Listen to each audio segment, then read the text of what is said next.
Minister Nick Beake from BBC News.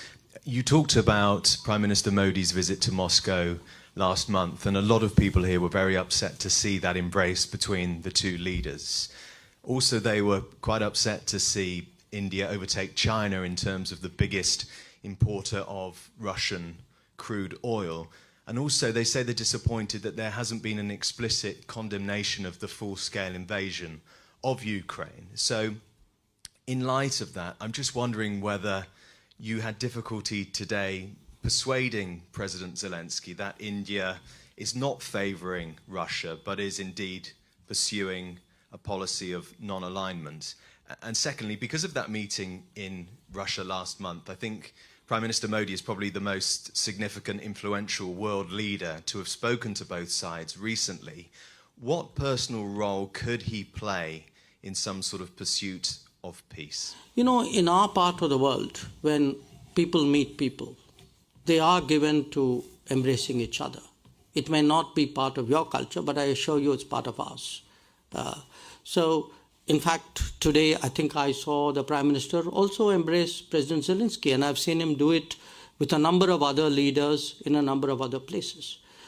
So I think perhaps we have a slightly cultural a gap here in terms of what these courtesies mean.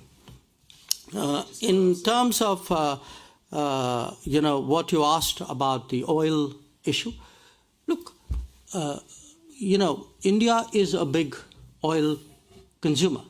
It's a big oil importer because we don't have oil. Now, it's not like there's a political strategy to buy oil. There is an oil strategy to buy oil. There's a market strategy to buy oil. So the figures of where we get our oil imports go up and down. It depends on the state of the market.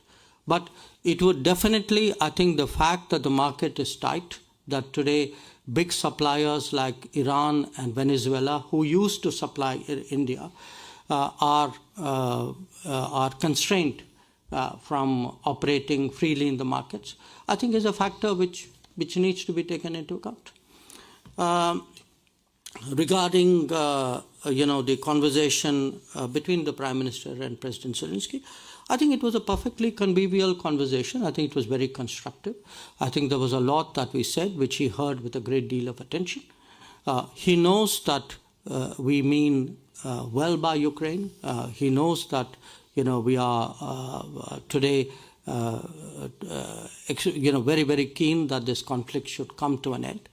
And essentially what the message from our side to him, which surely would have not come as a surprise to him, is that, if there is anything that we can do in any way, in sort of upfront or behind or supporting somebody, it's the objective that we are interested in rather than the process. We are willing to do whatever we can because we do think that the continuation of this conflict is terrible obviously for Ukraine itself and for the world as well.